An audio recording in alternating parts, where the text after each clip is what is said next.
नमस्कार मित्रांनो, मी महेश आयराव माझ्या यूट्यूब चॅनलमध्ये सर्वांचं स्वागत करतो। आपण साक्री तालुक्यामध्ये आहोत। आता हे कुठलं तरी एक छोटंसं गाव आहे, गावाचं नाव काय माहीत नाही मला, पण मी रस्त्याने जात असताना हा नारळाचा छोटासा बाग बघितला तर म्हटलं चला इथे एक छोटासा ब्लॉग बनवूया। आता साधारणतः हे 1 वर्षाचं झाड झालेलं आहे। त्यांना आपण आपल्या औषधांबद्दल माहिती दिली आहे। त्यांना सांगितलं आपण तुम्ही आता पाणी वगैरे आता आळे पण त्यांनी केलेले आहेत, तर त्यामध्ये आपण आपले औषधं वगैरे त्यांना सुचवणार आहोत। कीटकनाशक, बुरशीनाशक, पॉवर ग्रोथ नावाचं आपलं औषध येते। तर एक थोडक्यात एक छोटासा ब्लॉग बघूया। आणि तुम्हाला पण जर अशी नारळाची बाग लावायची असेल तर आपल्याकडे झाडं पण भेटतात। डिस्क्रिप्शनमध्ये मी सर्व झाडांची माहिती वगैरे टाकलेली आहे।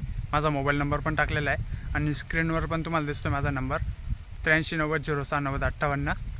जर तुम्हाला फळबागेची लागवड करायची असेल, पेरू, आंबा, नारळ, सीताफळ, ड्रॅगन फ्रूट कुठलेही, तर तुम्ही आमच्याशी संपर्क नक्की करू शकतात। एक छोटासा ब्लॉग बघूया आपण।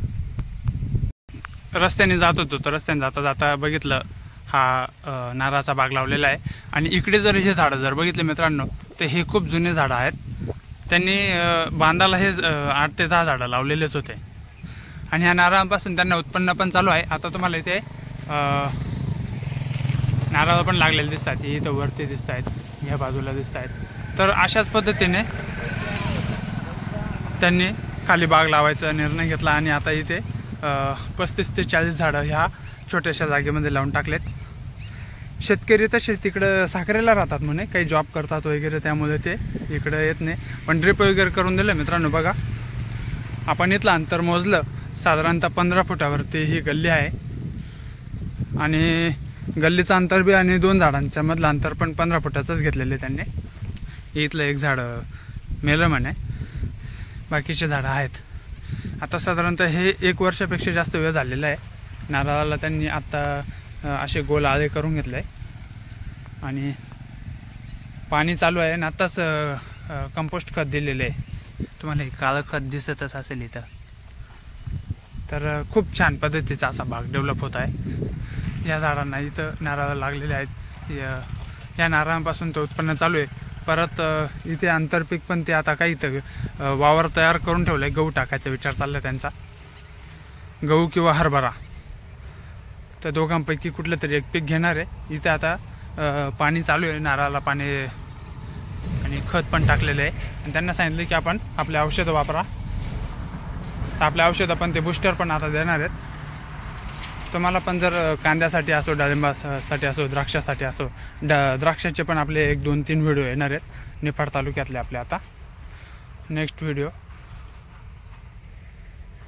फळ फुगवणीसाठी, चकाकी येण्यासाठी, रंग येण्यासाठी आपल्याकडे वेगवेगळे ऑर्गॅनिक औषधं आहेत। हे तुम्ही वापरू शकतात डाळिंबासाठी किंवा द्राक्षासाठी, आणि नारळांसाठी पण आहेत। तर असेच नवनवीन व्हिडिओ पाहण्यासाठी आपल्या यूट्यूब चॅनलला सर्वांनी सबस्क्राईब करा, लाईक करा, जास्तीत जास्त शेअर करा।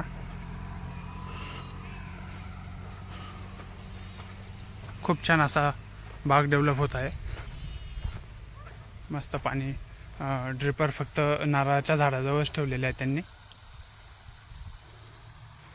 म्हणजे ही नळी जी आहे, तर ही मध्ये नळी त्यांनी मध्ये कुठेच ड्रिप टाकलेला नाही आहे, डायरेक्ट नारळाच्या झाडाजवळच, तिकडे आणि इकडे बरोबर नारळाच्या दोन्ही बाजूला 2 ड्रिपर काढलेले आहेत। या बाजूला एक इथं आणि इकडे एक।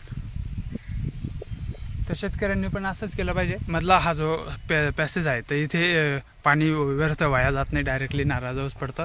आणि ज्यावेळेस तुम्ही इथे ही ज्या मोकळ्या जागेवर तुम्ही दुसरं कुठलंही पीक घेता, म्हणजे जसं की आता थंडीचे दिवस चालू आहे आणि इथे त्यांना हरभरा टाकायचा आहे किंवा गहू पेरायचा आहे, तर त्यावेळेस पेरल्यानंतर तुम्ही इथे एक तर फ्लड पाणी देऊ शकतात किंवा इथे पण तुम्ही रेन पाईप टाकून आणि शेती करू शकतात। खूप छान पद्धतीचा असा भाग आहे, तुम्ही पण अशा पद्धतीने शेती करू शकतात। पूर्ण व्हिडिओ बघितल्याबद्दल धन्यवाद सर्वांचा। जय श्रीराम।